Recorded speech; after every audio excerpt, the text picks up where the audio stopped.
Hello दोस्तों, स्वागत है आपका अमरदीप क्लासेस के इस यूट्यूब चैनल पे। आज लेके आए हैं बिहार बोर्ड के क्लास 10th का सोशल साइंस के अंतर्गत ज्योग्राफी का चैप्टर 1, जिसका नाम है भारत संसाधन एवं उपयोग, अर्थात भारत में पाए जाने वाले संसाधन और उसका उपयोग। तो पहले जो वस्तुनिष्ठ प्रश्न है उसको देखते हैं। कोयला किस प्रकार का संसाधन है? अनवीकरणीय, नवीकरणीय, जैव, अजैव। तो कोयला जो है अनवीकरणीय है, क्योंकि ये जीवाश्म ईंधन होता है कोयला, और जो जीवाश्म ईंधन होता है वो अनवीकरणीय होते हैं। सौर ऊर्जा निम्नलिखित में से कौन सा साधन है? सौर ऊर्जा निम्नलिखित में से कौन सा संसाधन है? मतलब वो क्या है? मानवकृत है, पुनः पूर्ति योग्य है, अजैव है कि अचक्रीय है? तो जो सौर ऊर्जा होता है पुनः पूर्ति योग्य है, यानी कि वह हम हमेशा उसको पुनः उपयोग करते रहते हैं, इसलिए इसका आंसर होगा ख। नेक्स्ट क्वेश्चन है,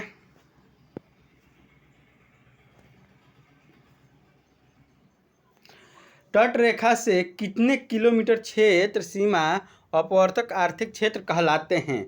100 नॉटिकल मील, 200 नॉटिकल मील, 150 नॉटिकल मील और 250 नॉटिकल मील। तो सही आंसर होगा 200 नॉटिकल मील। क्योंकि जो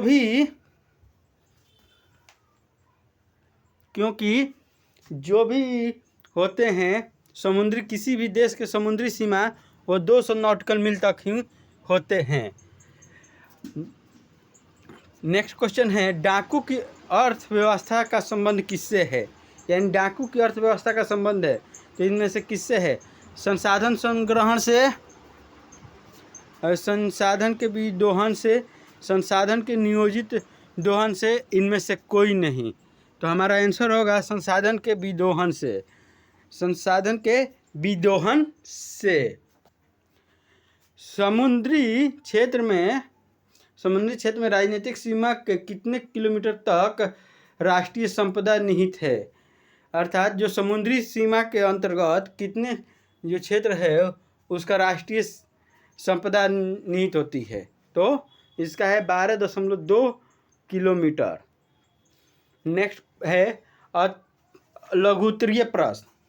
नेक्स्ट है लघुत्तरीय प्रश्न, यानी कि जो हमको 2 से 4 लाइन में, यानी कि कम से कम शब्दों में दिया जाता है। इसको देखते हैं।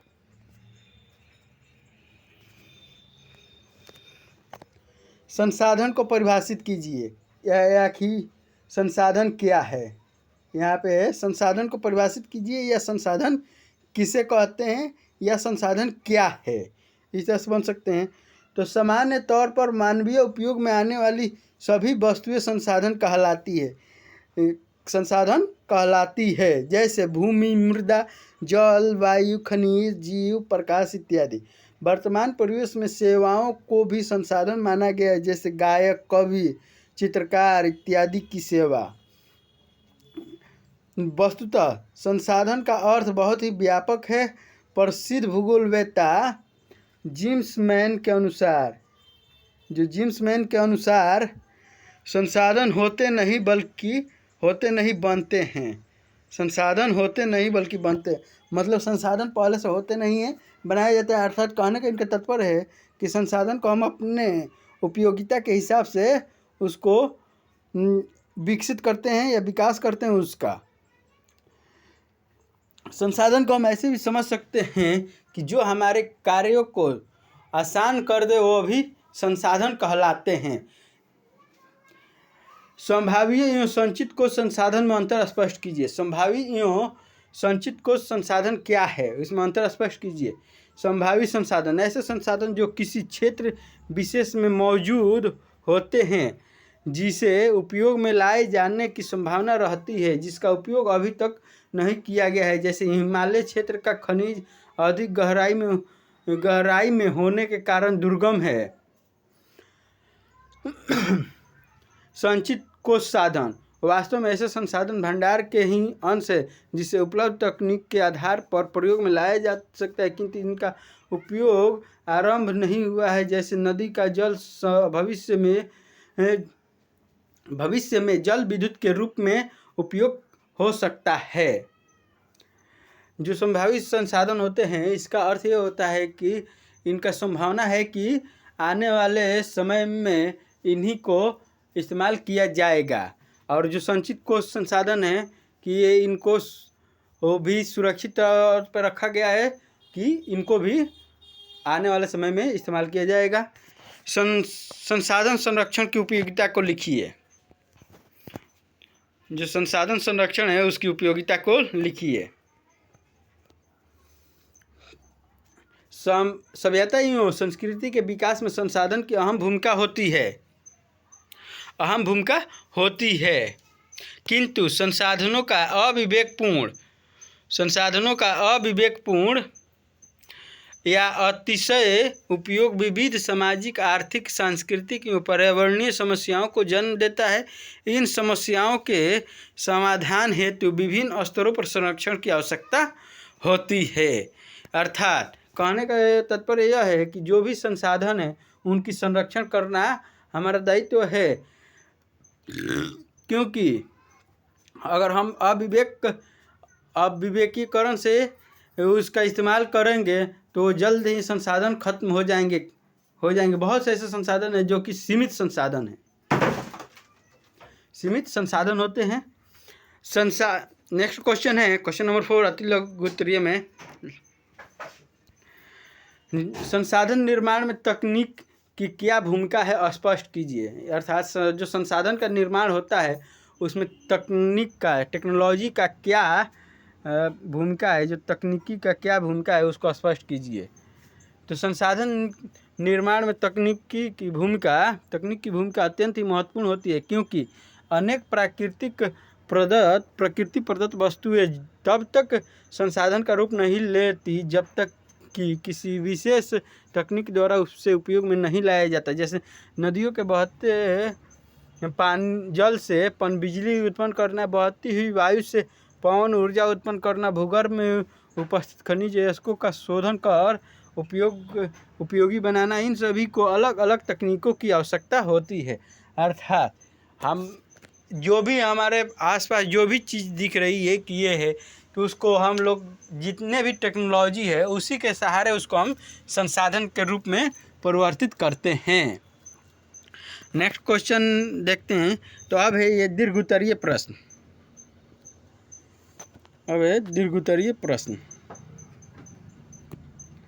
यहाँ पे दीर्घोत्तरीय प्रश्न है, तो इसके अंतर्गत देखते हैं।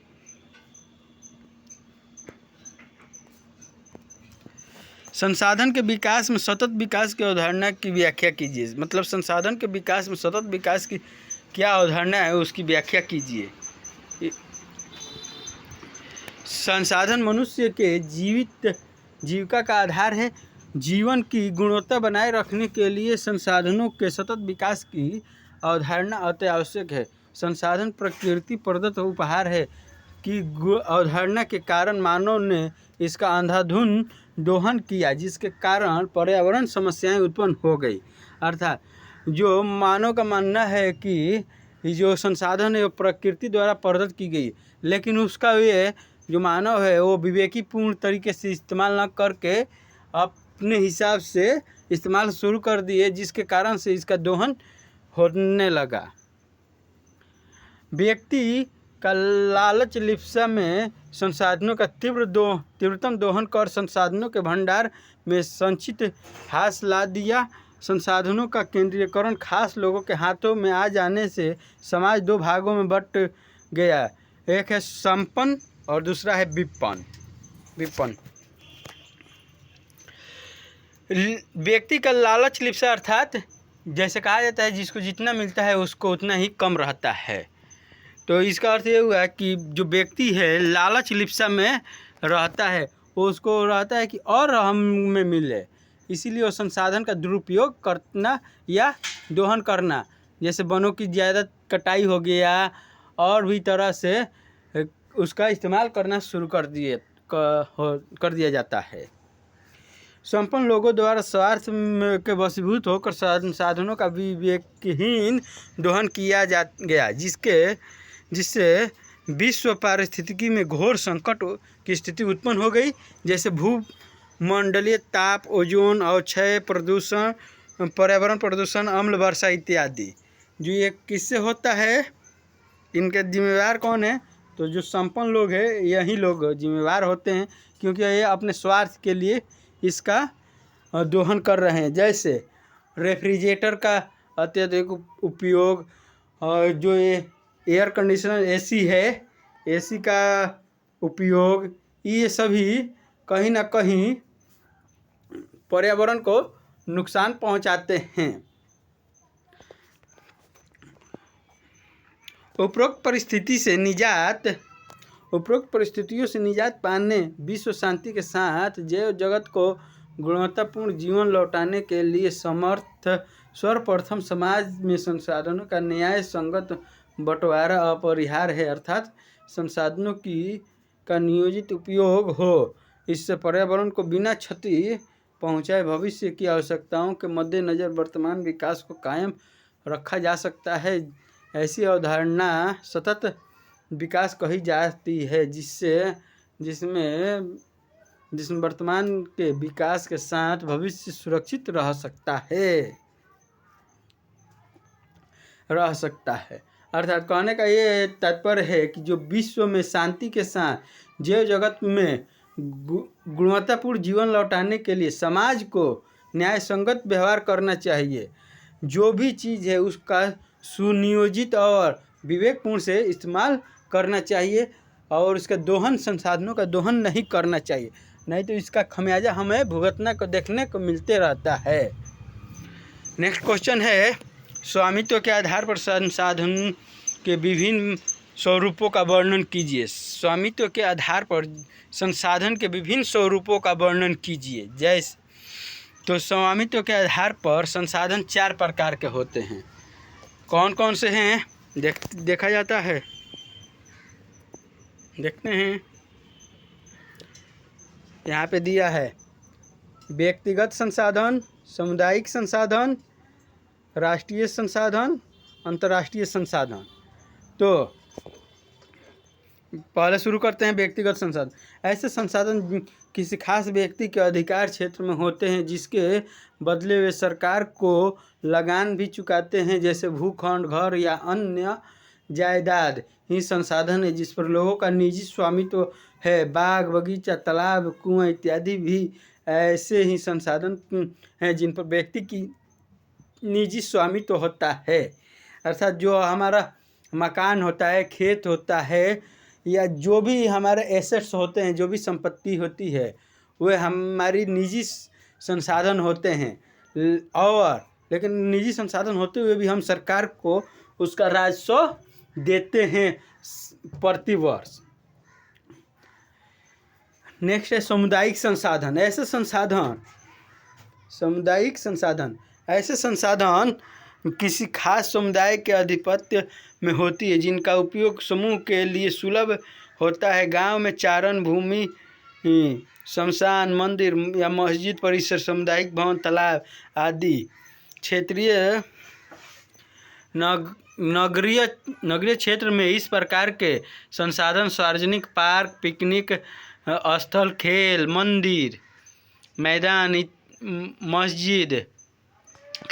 मंदिर, मस्जिद, गुरुद्वारा या गिरजाघर के रूप में ये संसाधन संबंधित समुदाय के लोगों के लिए सर्वसुलभ है। अर्थात जो भी हम लोग देखते हैं अपने गांव में, देखते हैं कि जो जैसे शमशान घाट हो गया, या बगीचा हो गया, या जो भी खेल का मैदान होता है वो हो गया, या मंदिर हो गया, मस्जिद हो गया, ये सभी क्या होते हैं? तो ये सामुदायिक स्थान होते हैं। यहाँ पे सभी को आने जाने, उठने बैठने, जो भी कार्य है वो करने की अनुमति होती है। और जो नगरीय क्षेत्र में या शहरी क्षेत्र में जाइएगा तो वहाँ पे कौन सा है? तो जितने भी पार्क होते हैं वो हो गए, या पिकनिक स्थल होते हैं, या खेल के मैदान हो गए, या मंदिर, मस्जिद, गुरुद्वारा, गिरजाघर इत्यादि जो भी चीज़ें या लाइब्रेरी होते हैं, जो भी पुस्तकालय है, वो सभी सार्वजनिक क्षेत्र के अंतर्गत आते हैं। राष्ट्रीय संसाधन, राष्ट्रीय संसाधन उसे कहेंगे जो कानूनी तौर पर देश या राष्ट्र के अंतर्गत सभी उपलब्ध संसाधन राष्ट्रीय हैं। देश की सरकार को वैधानिक हक है कि वे व्यक्तिगत संसाधनों का अधिग्रहण आम जनता के लिए कर सकती है। जो भी व्यक्तिगत संसाधन होते हैं, जो भी निजी एसेट्स होते हैं, संपत्ति जैसे कि खेत खलिहान, मकान, अगर सरकार को लगता है कि ये सामुदायिक या निज के लिए या राष्ट्रीय संसाधन के लिए चाहिए, उचित है, तो उसका अधिग्रहण सरकार कर सकती है उचित मुआवजा देकर। जैसे जब भी सड़क का निर्माण या चौड़ीकरण करना होता है तो उसमें गवर्नमेंट क्या करती है, तो उसमें उचित जो मुआवजा होता है देती रहती है। और जैसे रेलवे लाइन का काम हो या नए कोई भी सरकारी आवास बनाना हो, उसमें भी तो उसके लिए गवर्नमेंट क्या करती है, जो भी निजी इस मकान या खेत खलिहान जो भी आता है उसको सरकार अपने अंडर लेकर उसे राष्ट्रीय संसाधन या सामुदायिक संसाधन में परिवर्तित कर देती है। अंतर्राष्ट्रीय संसाधन, ऐसे संसाधनों का नियंत्रण अंतर्राष्ट्रीय संस्था करती है। तटरेखा से 200 नॉटिकल मील, ये 200 नॉटिकल मील है, दूरी छोड़कर खुले महासागरीय संसाधनों पर किसी देश का आधिपत्य नहीं होता है। ऐसे संसाधन का उपयोग अंतर्राष्ट्रीय संस्थाओं की सहमति से किसी राष्ट्र द्वारा किया जा सकता है। अर्थात जहाँ जो अभी हम आपको बताएं कि समुद्री क्षेत्र से कितना दूरी तक होता है किस राष्ट्र का, तो 200 नॉटिकल मील, और 200 नॉटिकल मील के बाद से वो अंतर्राष्ट्रीय सीमा के अंतर्गत चले जाते हैं कि वो जो भी अंतर्राष्ट्रीय फैसला होता है कि कौन से देश इसको कब तक के लिए इसका जो भी संसाधन होगा उसका उपयोग करेगा, ये सब अंतर्राष्ट्रीय संसाधन के अंतर्गत आएंगे। देखते हैं परियोजना कार्य। ये परियोजना कार्य का अर्थ हो गया कि जो भी छात्र हैं उनको खुद से इस कार्य को करना होगा, जो ये परियोजना कार्य है। जैसे दिया हुआ है यहाँ पे, विद्यालय में विषय शिक्षक से मिलकर एक संगोष्ठी का आयोजन कर रहे हैं जिसमें उपयोग में आने वाले संसाधनों के संरक्षण के उपाय पर चर्चा किया जाए।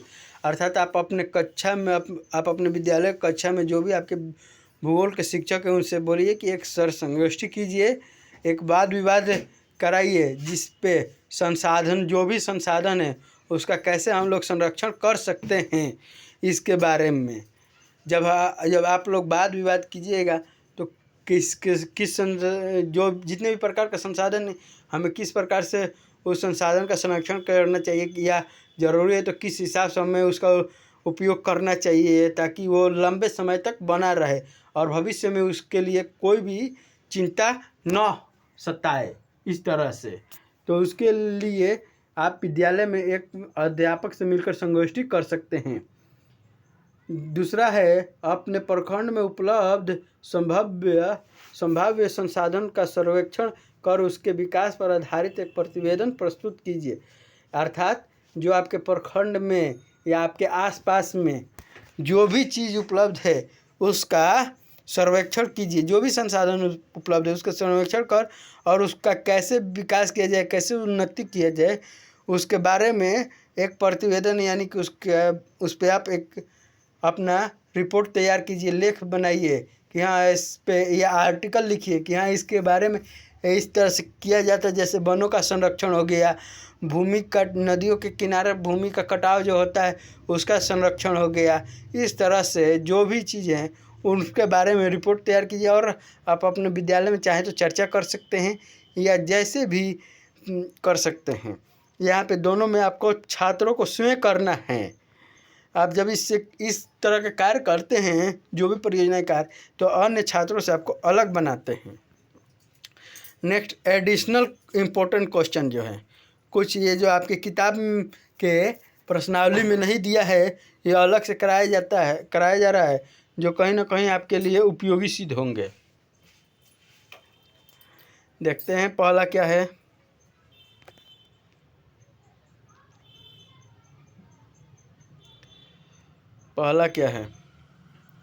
संसार की वस्तुनिष्ठ प्रश्न है, यहाँ पे वस्तुनिष्ठ प्रश्न है, संसार का सबसे कीमती संसाधन कौन सा है? तो संसार का सबसे कीमती संसाधन में दिया है पशु, वन, खनिज, नदियाँ। तो जो भी ये चीज़ है ये सभी क्या है? संसाधन है। जो पशु है वो भी संसाधन है हमारे लिए। जैसे पशु से हम लोग खेतों का काम कराते हैं, उनसे हमें गोबर मिलता है तो उसे हम खेतों में डालते हैं, या पशु से हमें दूध की प्राप्ति होती है, पशु से हमें मांस की प्राप्ति होती है, चमड़े की प्राप्ति होती है। जो हमारे लिए, हमारे उपयोग के लिए जो भी वस्तु है वो सभी संसाधन हैं। तो इसी तरह से पशु भी है। वन से हमें पेड़ पौधे मिलते हैं, फल मिलते हैं, जड़ी बूटी औषधि मिलती है, इस तरह से लकड़ियाँ मिलती है। इस तरह से वन भी हमारे संसाधन है। खनिज हो गया कि जो हमें बहुमूल्य तरह जैसे जैसे कोयला हो गया, जीवाश्म ईंधन या अजीवाश्म ईंधन जो भी है वो हमें किससे मिलते हैं? खनिज के अंतर्गत मिलते हैं। नदियों से हमें क्या मिलता है? जल मिलता है। ये सभी क्या है? तो संसाधन। लेकिन इनमें सबसे कीमती संसाधन कौन है? तो खनिज हो गया। इनमें सबसे कम कीमती संसाधन क्या होगा? तो खनिज होगा। निम्नांकित में से कौन प्राकृतिक संसाधन नहीं है? वन, नदियाँ, नगर, खनिज। तो मतलब जो प्राकृतिक द्वारा निर्मित नहीं किया गया है। वन तो ऑटोमेटिकली प्रकृति का देन है। नदियाँ भी प्रकृति की देन है। नगर जो है वो प्रकृति का देन नहीं है, बल्कि मनुष्य ने अपने आवश्यकता के अनुसार नगर की स्थापना की है, बसाया है। खनिज प्रकृति की देन है। जैसे धरती के अंदर से हमें जो भी तेल या जीवाश्म ईंधन या कोयला या लोह ऐसा जो भी मिलता है वो क्या है? खनिज है। तो यहाँ पे हमारा सही आंसर हो जाएगा कि प्राकृतिक संसाधन नहीं है तो वो है नगर। इनमें किस प्राकृतिक संसाधन का भंडार सिंचित है? खनिज तेल का, सौर ऊर्जा का, हवा का, पानी का। तो जो पानी है, पानी का ये जो है इसका नहीं है भंडार सीमित, क्योंकि हम इसका चाहें तो रिसाइकल यानी पुनः उपयोग कर सकते हैं। हवा का भी सीमित भंडारण नहीं है, सौर ऊर्जा का भी नहीं है। तो किसका है? तो खनिज तेल का। जो खनिज तेल है इसका सीमित भंडारण है। नेक्स्ट है, निम्न में से कौन सी मछली के अस्तित्व को खतरे में डाल सकता है? जो निम्न में से है वो कौन सा जो है वो मछलियों के अस्तित्व को खतरे में डाल सकता है?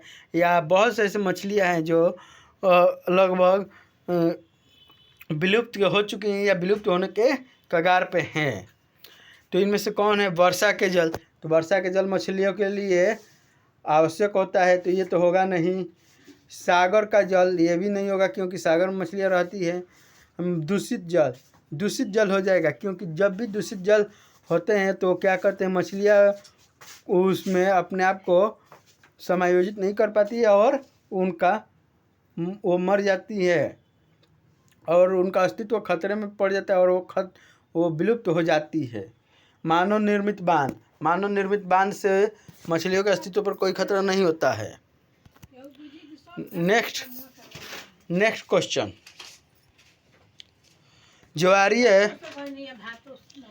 ज्वारीय ऊर्जा किस प्रकार का संसाधन है? जो ज्वारीय ऊर्जा है वो किस प्रकार का संसाधन? नवीकरणीय, अजैव, मानवकृत, जैव। तो ये है नवीकरणीय संसाधन। अति लघुत्तरीय प्रश्न देखते हैं। ये आपके जो किताब है क्लास 10 का भूगोल, उस चैप्टर 1 में ये जो अभी करा रहे हैं एडिशनल क्वेश्चन में, आपके किताब में प्रश्नावली में नहीं दिया है लेकिन आपकी किताब में दिया है, उसी से कराया जा रहा है। ये कहीं ना कहीं आपको फायदे करेंगे।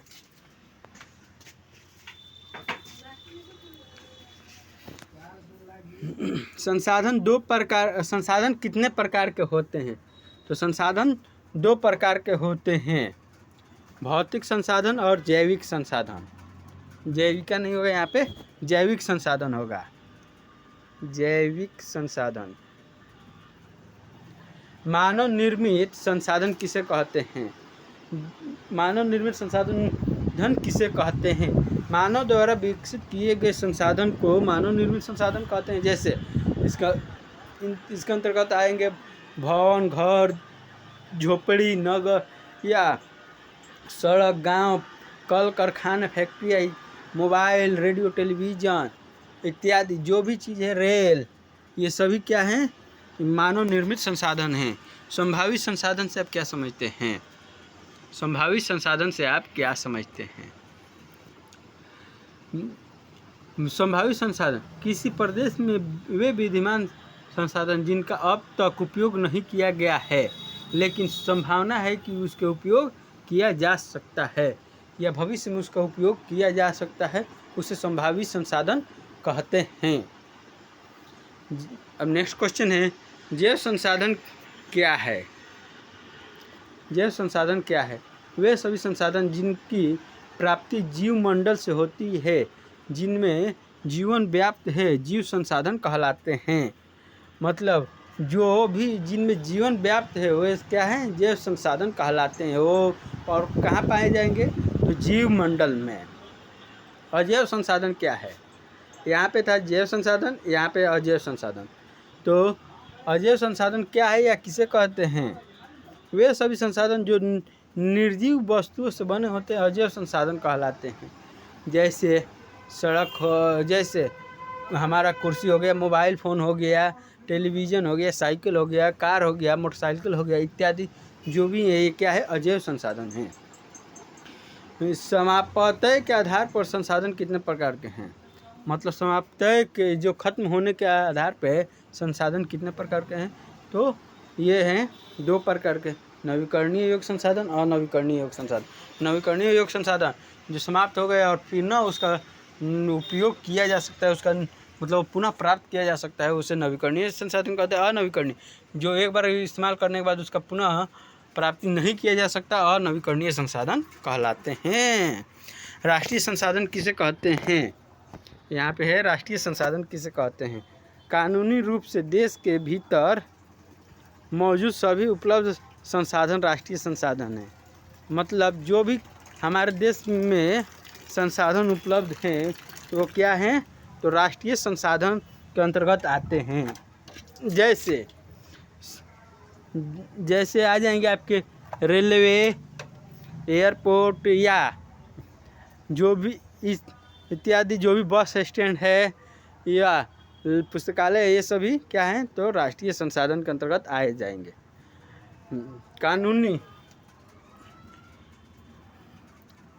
कानूनी रूप से देश के भीतर मौजूद सभी उपलब्ध संसाधन राष्ट्रीय संसाधन कहलाते हैं। व्यक्तिगत संसाधन किसे कहते हैं?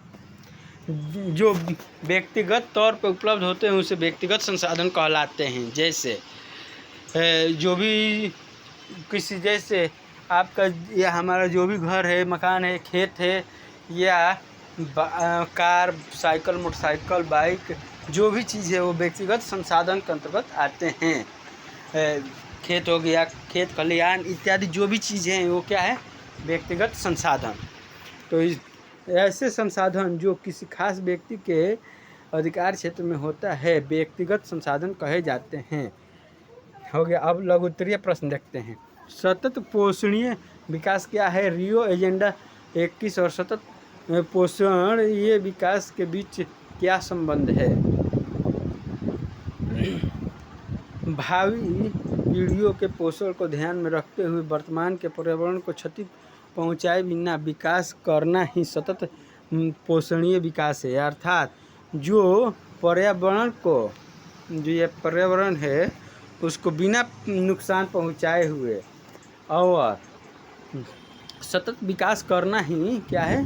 तो पोषणीय विकास है। जून 1992 में ब्राज़ील के रियो डी जेनेरियो शहर में संयुक्त राष्ट्र पर्यावरण एवं विकास सम्मेलन के तत्वावधान में राष्ट्राध्यक्षों द्वारा जिस घोषणा पत्र को स्वीकार किया गया उसे एजेंडा 21 कहा जाता है। क्या कहा जाता है?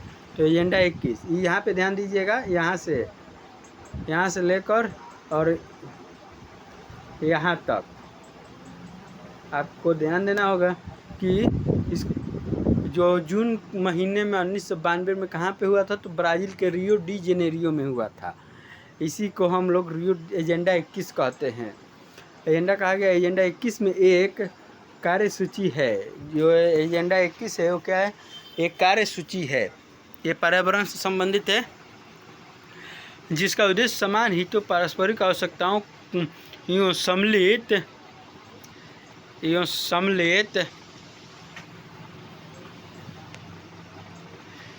जिम्मेदारियों के अनुसार विश्व सहयोग द्वारा पर्यावरण क्षति से निपटना है। अतः संसाधन पोषणीय विकास पर बल देता है। जो ये एजेंडा 21 है, जो ये किस पे बल देता है, तो सतत पोषणीय विकास पर बल देता है। क्यों देगा, तो ये पर्यावरण से संबंधित है। अब देखते हैं नेक्स्ट क्वेश्चन है, नवीकरणीय और अनवीकरणीय संसाधन में अंतर स्पष्ट कीजिए। नवीकरणीय एवं अनवीकरणीय संसाधन सभी संसाधनों का वर्गीकरण भी प्रस्तुत करें। वातावरण के वे सभी पदार्थ जो प्राकृतिक रूप से स्वतः उपलब्ध होते हैं नवीकरणीय संसाधन के रूप में जाने जाते हैं। अर्थात जो प्राकृतिक में उपलब्ध हैं लगभग वो सभी चीज़ क्या है, नवीकरणीय संसाधन। जैसे सूर्य का प्रकाश, हवा, पानी, सूर्य का प्रकाश, हवा, पानी, पेड़ पौधे, पक्षी, जीव जंतु इत्यादि, ये क्या है, नवीकरणीय संसाधन है। ये मतलब ये पुनः प्राप्त होते हैं। लेकिन जो जीव जंतु में, यहाँ पे पक्षी हो गया, जीव जंतु में बहुत से ऐसे जीव जंतु और पक्षी है जो कि विलय, उनका जो अस्तित्व है या विलय हो गए हैं, विलुप्त, तो क्या बोला जाता है उसको, समाप्त हो चुके हैं, उनका कोई अस्तित्व नहीं है। दूसरी ओर है वैसे पदार्थ जो एक बार समाप्त होने के बाद पुनः प्राप्त नहीं किए जा सकते, अनवीकरणीय संसाधन कहलाते हैं। अनवीकरणीय संसाधन कहलाते हैं। इसके अंतर्गत जो भी जीवाश्म ईंधन आते हैं वे आते हैं, जैसे पेट्रोल हो गया, कोयला हो गया, या लोह हो गया, ये सभी क्या है, अनवीकरणीय संसाधन। नवीकरणीय संसाधन कितने प्रकार के होते हैं, तो 2 प्रकार के होते हैं। नवीकरणीय संसाधन कितने प्रकार के होते हैं, तो 2 प्रकार के होते हैं। वैसे देखते हैं ये क्या है।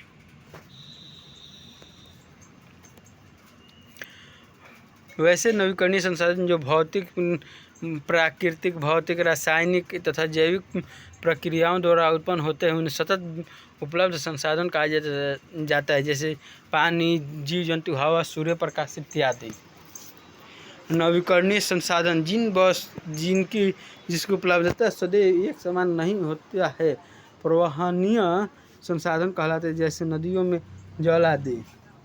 राष्ट्रीय संसाधन क्या है, किस परिस्थिति में निजी या सामुदायिक संसाधन राष्ट्रीय संसाधन बन जाते हैं, उल्लेख करें। अर्थात जो राष्ट्रीय संसाधन क्या है, इसके बारे में हम लोग तो पढ़ ही चुके हैं, ये क्या है, किस परिस्थिति में ये निजी या सामुदायिक संसाधन होते हैं, वो राष्ट्रीय संसाधन बन जाते हैं, उल्लेख करें।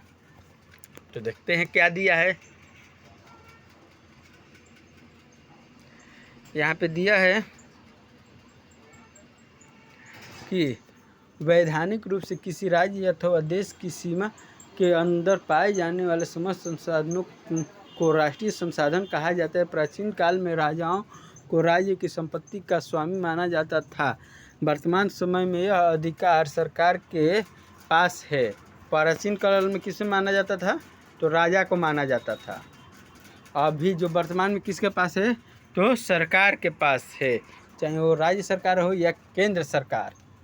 ठीक है। आवश्यकता पड़ने पर सड़क, रेल लाइन बिछाने, नहरों या कारखानों अथवा सरकारी कार्यालयों के निर्माण के लिए भूमि अधिग्रहण करना अनिवार्य हो जाता है। ऐसी परिस्थिति में यानी राष्ट्रीय महत्व के निर्माण या विकासात्मक कार्य के लिए सरकार द्वारा जब निजी अथवा सामुदायिक संसाधन का अधिग्रहण किया जाता है, तब वह राष्ट्रीय संसाधन बन जाता है। इसी तरह सागर तट से 19.2 किलोमीटर दूरी तक भाग भी राष्ट्रीय संसाधन में शामिल है। अर्थात जो भी है समुद्री तट से कितने दूरी तक, 19.2 किलोमीटर तक की दूरी। और कब होगा तो हम पहले ही बता दिए कि सरकार को जब लगेगा कि रेलवे लाइन बिछाने के लिए विद्यालय या कोई भी सरकारी आवास अस्पताल हो गया, इस तरह से ये सड़क के चौड़ीकरण या नई सड़क बनाने के लिए, तो उसके लिए भूमि अधिग्रहण की जाती है, तो वो क्या हो जाते हैं, राष्ट्रीय संसाधन हो जाती है या राष्ट्रीय संपत्ति हो जाती है। या आप इसे राष्ट्रीय संपत्ति भी कह सकते हैं या राष्ट्रीय संसाधन भी कहा जा सकता है। नेक्स्ट क्वेश्चन देखते हैं। संसाधन नियोजन वर्तमान समय की आवश्यकता है, स्पष्ट करें। अथवा संसाधन नियोजन की प्रक्रिया में शामिल कार्य को उल्लेख करें। तो भारत में संसाधनों का वितरण काफ़ी असमान है। मतलब भारत में सभी जगह संसाधनों का एक जैसा वितरण नहीं है। कहीं पे पठारी क्षेत्र है तो कहीं पे समतलीय क्षेत्र है, कहीं मैदानी क्षेत्र है, या कहीं पे हमारे भारत में अलग अलग राज्यों में अलग अलग जलवायु पाई जाती है। इसी तरह से भारत में संसाधनों का वितरण काफ़ी असमान है। किसी भी प्रदेश के सर्वांगीण विकास के लिए कई प्रकार के संसाधनों की आवश्यकता होती है। किसी प्रदेश में संसाधन विशेष की अधिकता होती है तो दूसरी प्रदेश में इसकी कमी होती है। अतः देश में संपूर्ण एक समान सामाजिक आर्थिक विकास के लिए संसाधनों का नियोजन आवश्यक होता है। जैसे जूट की खेती सबसे ज़्यादा कहाँ होती है, तो पश्चिम बंगाल में। और सबसे ज़्यादा कोयला कहाँ मिलता है, तो आपको झारखंड में मिलती है। इसी तरह से अलग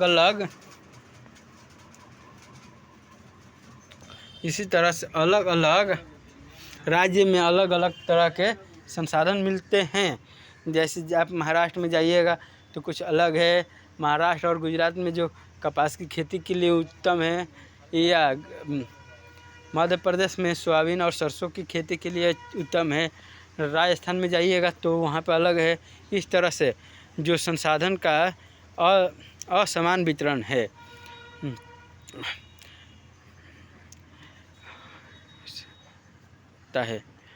संसाधन नियोजन प्रक्रिया में शामिल कार्य। संसाधन की नियोजन प्रक्रिया में शामिल कार्य क्या है? विभिन्न प्रदेशों में संसाधनों की पहचान कर उनकी तालिका बनाना, कि मतलब किस देश में, किस प्रदेश में या किस राज्य में कौन सा संसाधन उपलब्ध है, या किसकी विकास की संभावना है यहाँ पे, या प्राप्ति की संभावना है, उसके लिए यहाँ पे तालिका बनाया जाता है। आवश्यकता अनुसार क्षेत्रीय सर्वेक्षण करना। जब हम तालिका बना लेंगे तो अब उसके आवश्यकता अनुसार हम कहाँ पे किस प्रकार के सर्वेक्षण या सर्वेक्षण टीम की आवश्यकता होगी तो उसके सर्वेक्षण करना होता है। क्षेत्रीय सर्वेक्षण। मानचित्र बनाना तथा संसाधनों का गुणात्मक और मात्रात्मक मापन करना। मतलब कि वहाँ पे किस राज्य में कौन सा संसाधन किस मात्रा में है उपलब्ध है और कि उसकी गुणवत्ता क्या है। जैसे कि छत्तीसगढ़ में पाए जाने वाले कोयले और झारखंड में पाए जाने वाले कोयले में क्या गुणवत्ता है, ये छत्तीसगढ़ और झारखंड में किस मात्रा में कोयले पाए जाते हैं, लोह अयस्क पाए जाते हैं। इन सभी के लिए उपयुक्त तकनीकियों संस्थागत ढांचा तैयार करना। उसके बाद से जो भी हमारे पास टेक्नोलॉजी उपलब्ध है उसके विकास के लिए उसका उपयोग करना और संस्थागत ढांचा तैयार करना। मतलब कि अब उसको जो भी टेक्नोलॉजी है उसको कैसे हम इस्तेमाल करें उसका एक खाका तैयार करना। संसाधन विकास योजना राष्ट्रीय विकास योजना के बीच समन्वय स्थापित करना। उसके बाद जो संसाधन योजना और राष्ट्रीय विकास योजनाओं के बीच हमें जो समन्वय है उसको स्थापित करना होगा। नेक्स्ट है, अब दीर्घोत्तरीय प्रश्न है। दीर्घोत्तरीय प्रश्न। प्रौद्योगिकी और आर्थिक विकास के कारण संसाधनों का अधिक उपयोग कैसे होगा है। इनमें मतलब औद्योगिक और आर्थिक विकास के कारण संसाधनों का अधिक उपभोग कैसे होता है, इसके बारे में। जब जनसंख्या बढ़ेगी तो जाहिर सी बात है कि प्रौद्योगिकी और आर्थिक विकास में संसाधन की आवश्यकता होगी ही, ना कि उसमें कोई दुराचार है ही नहीं। तो इसके लिए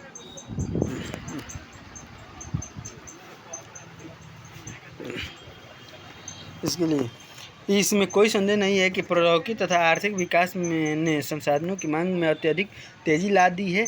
यह बात आगे दिए गए विवरण से स्पष्ट हो गया था। जो आगे यहाँ पे दिया गया है इनसे स्पष्ट हो जाएगा।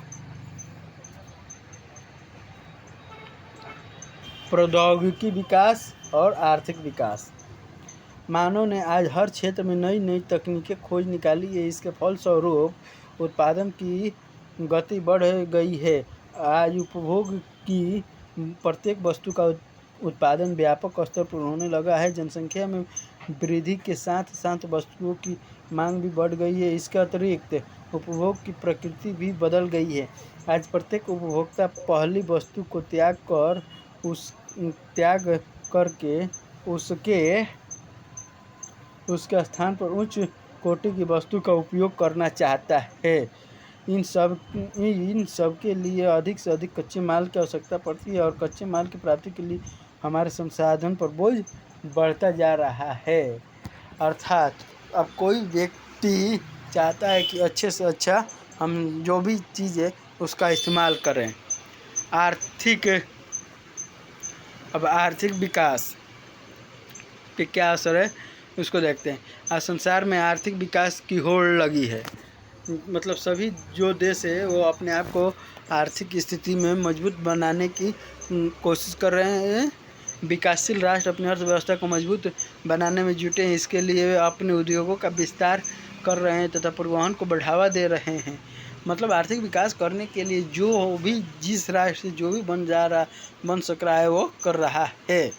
जैसे भारत अपने आर्थिक विकास के लिए नए नए जो भी कारखाने या टेक्नोलॉजी है उसको विकसित कर रही है। इसके लिए अपने उद्योगों का विस्तार कर रहे हैं तथा परिवहन को बढ़ावा दे रहे हैं। इसका सीधा संबंध संसाधनों को उपयोग से ही है। दूसरी ओर विकसित राष्ट्र अपने आर्थिक विकास से प्राप्त धन दौलत में और अधिक वृद्धि करना चाहते हैं। यह वृद्धि संसाधन के उपभोग से ही संभव है। उदाहरण के लिए संयुक्त राज्य अमेरिका संसार में सर्वोच्च से 5 गुना अधिक पेट्रोलियम का उपयोग करता है। अन्य विकसित देश भी पीछे नहीं हैं और जो विकसित देश हैं वो भी पीछे नहीं है। जैसे कि रूस भी है, वो भी अच्छा उत्पादन करता है। सच तो यह है कि प्रौद्योगिकी विकास तथा आर्थिक विकास अधिक से अधिक संसाधन के उपभोग की जननी है।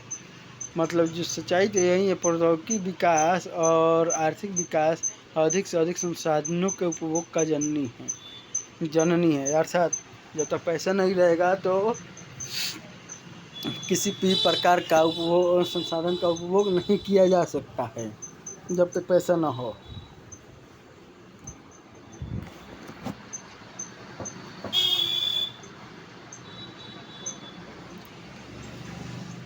नेक्स्ट क्वेश्चन देखते हैं।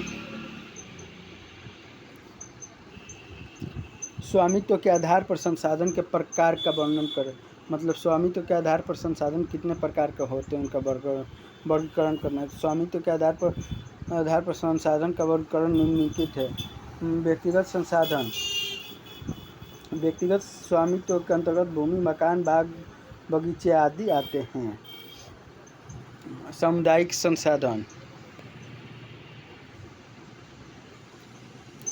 सामुदायिक संसाधन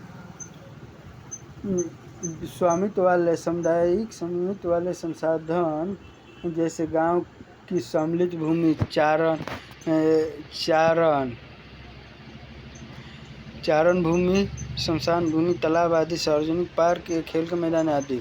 राष्ट्रीय संसाधन सीमाओं के अंतर्गत आने वाले सड़कें, नहरें, रेलवे लाइन, खनिज आदि। इन सभी के बारे में हम आपको पहले ही बता चुके हैं। नेक्स्ट देखते हैं। और यहाँ पे दिया अंतर्राष्ट्रीय संसाधन भी होगा। भारत में संसाधन नियोजन की प्रक्रिया को लिखें। मतलब जो संसाधन नियोजन की प्रक्रिया क्या है उसके बारे में लिखिए।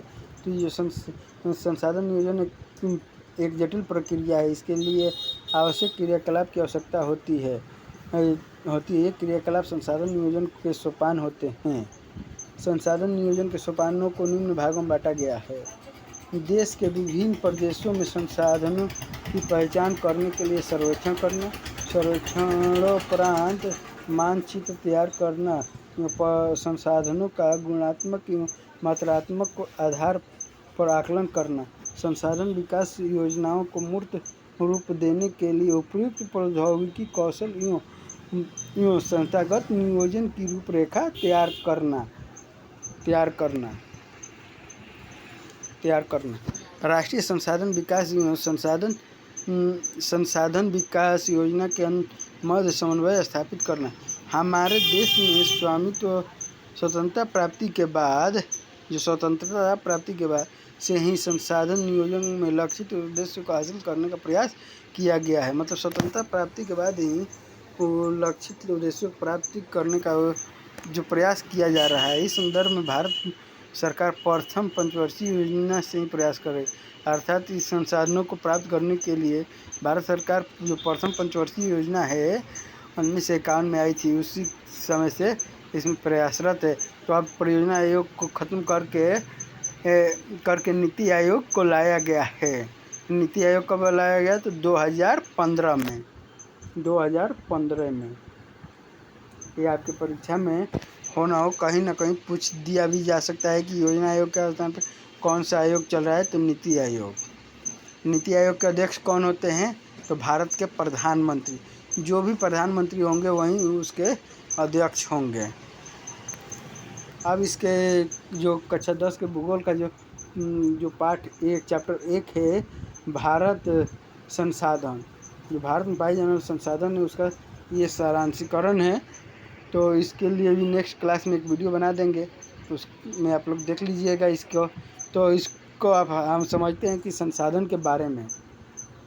संसाधन जो होता है आमतौर पर जो हमारे दैनिक जीवन या कभी भी हमारे आवश्यकताओं को, जो हमारे कार्य को आसान कर दे, वही संसाधन। जैसे आप लोग 3 इडियट्स मूवी में आमिर खान का मशीन का परिभाषा सुने होंगे, जो हमारे कार्य को आसान बना देती है वो मशीन है। ठीक उसी तरह से जो हमारे कार्य को आसान कर दे वही संसाधन कहलाते हैं। अब ये संसाधन का अनेकों स्रोत होते हैं और अनेकों प्रकार के होते हैं, लेकिन जो मुख्य होते हैं व्यक्तिगत संसाधन, सामुदायिक संसाधन, राष्ट्रीय संसाधन, अंतर्राष्ट्रीय संसाधन। तो इन सब के बारे में हम आपको बता दिए कि व्यक्तिगत संसाधन कौन से हैं, जैसे खेत खलिहान, बाग बगीचा, मकान इत्यादि। सामुदायिक संसाधन में आ गए कि जैसे मंदिर मस्जिद और पुस्तकालय, पार्क, खेल का मैदान हो गया या चाँवर चाचर हो गया इत्यादि। राष्ट्रीय संसाधन में आ गए जैसे हॉस्पिटल, विद्यालय विद्यालय कभी भी आपको सामुदायिक संसाधन में नहीं आते हैं।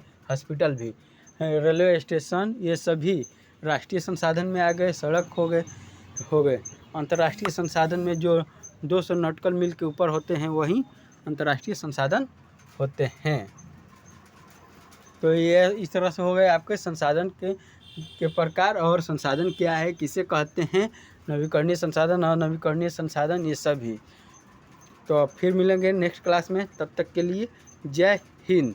अगर वीडियो अच्छा लगे तो अपने दोस्तों तक शेयर करें, और आपको क्लास 10 से संबंधित जितने क्लास 10 और 9 से संबंधित जितने भी क्वेश्चन हैं सामाजिक विज्ञान के, वो सभी क्वेश्चन आपको इस YouTube चैनल पे मिल जाएंगे। और जो भी परीक्षा में आने वाले संभाव्य क्वेश्चन है उसको भी आपकी तैयारी करा दी जाएगी इस YouTube चैनल पे। तब तक के लिए जय हिंद।